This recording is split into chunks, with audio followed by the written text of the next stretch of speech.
let us start with a lighter story. And if I can bring your attention to this hanging scroll with a giraffe in the middle and an attendant attending the giraffe. And also at the top, we see a hymn to a auspicious, this is the title of the hymn, the hymn to the auspicious animal qilin, which is a unicorn, some kind of the animal in legendary animal in China. Why do we have this? Well, a little bit of information. The giraffe was not from China. Giraffe was originally from Africa. And this attendant is from Africa. And this giraffe, it was transported all the way from India into China, not from Africa. And the reason being, and to talk about that, we have to get to Zheng He's envoy, the 7 times envoy into the maritime route all the way to travel around the world, the fleet of expedition. And you see, this is the route that the fleet, Zheng He's fleet, took. Who's Zheng He? Zheng He was the eunuch from court from the Ming Dynasty that the emperor ordered him to lead this fleet of expedition, total of 7 times, to the seas, to different continents. And their ships, right, the fleet full of all kinds of treasures from China, right, and it's meant for this expeditions to bring, to show the brightness, the power, the advancement the Ming Dynasty has ever enjoyed, and show it to the world, to show their authority to the world. And that's why the emperor ordered this expedition led by Zheng He to different continents, to see the different people, different countries, different regions at the time. And the scale of this fleet is hard to explain. It's hard to describe in words. And maybe I can do it with visual, show you a little bit of the comparison. This is Zheng He's fleet, one of the ship, compared to the greatest, so-called the greatest Britain's greatest warship here was built in 1795. This is a ship that's built in 1795, but 350 years before this ship was built, this is Zheng He's ship. This is actually one of Zheng He's hundreds of ships in the fleet. And the fleet travel along these areas, right? Started from here, the capital, down to Vietnam, to Southeastern Asia, to Sri Lanka, to South Asia, and all the way. He's actually stepped out of our topic, the topic of our concern, the Asian art. Step even out of what conventionally understood as Asian region to the across past the Saudi Arabia, Yemen, and then into Africa. And it's in India right here that Zheng He's fleet met this, believed to be the delegate from Africa to India. And he brought 2 giraffes to South Asia, right, from Africa to India. And then Zheng He's ships saw it. And Zheng He believed could be, because they've never seen, they don't know what a giraffe look like. They believe this looks like what we believe to be the auspicious animal qilin in China, in the legendary China, and it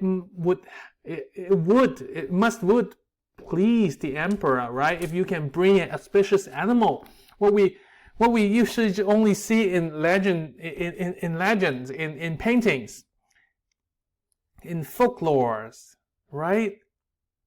So they convinced after all kinds of conversations, and they convinced this delegate to India, convinced this delegate to come along with them, to come back to China, to the Ming Dynasty, along with them, to bring this giraffe back to the palace, so that the emperor can enjoy this giraffe. And then we have this painting right here, when the giraffe was brought back with the delegate right here to him to the qilin, the unicorn, what they believe, right? Because the qilin was in his historical China is described as like having a long neck, a lot of features that corresponds with that legendary description of qilin. So there you go. We have the qilin. What in real life, it's really just a giraffe from Africa. Giraffe is just one of the many animals that were brought back during the 7 times expeditions, and the animals were just a very small portion of the many exotic things that were brought back from these expeditions. There were lions, there were wild lions that were brought back from these expeditions, tamed cheetahs, right, which is they're not originally from China, but were brought back to China at that time. All kinds of other wild animals, even plants, wild exotic plants, like a wrapped frankincense wrapped coral trees, big tree.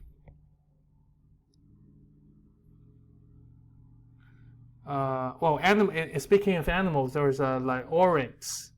That's also another exotic animal that were brought back, and we have record documenting, saying that there's actually a zoo built to house all these different exotic animals inside of the palace. And there's even more record to show how the emperor was showing the guests in like touring, guiding a tour to his guests in this zoo. And this is one of the record, right? This is just a detail of a much larger a hanging scroll of a much larger document showing different delegates from different areas, and they are next to different kinds of animals. My question, right? Looking at this giraffe right here, and it's in very Chinese style painting, right? There's no perspective to it. There's no linear perspective. Doesn't show a very kind of dimensional space. Just flat, blank background. There's no light and shadow right here because they don't honor the light and shadow. It's transparent, right? The goal, the ultimate goal for Chinese painting is to transpire the spirit of the scene, the vibe in the painting, right?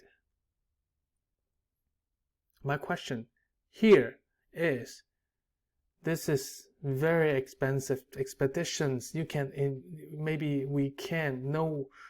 no one can imagine the scale and the expense for these different kinds of exhibition. They are grandiose. And these expeditions were not meant to be for the palace, and we have record to testify for it. It's not meant to be not meant to colonize the different areas. like to colonize Africa, South Asia, like the later Britons. They were there to show the emperors, the Ming dynasty's authority, the power, the mightiness. Kind of like a propaganda, but in a much, much, much more expensive way to show, to build that dynastic image for the world, so that the world, you see, this is in China, that we have this great, not empire, but a great government, a great power, regional power in central China.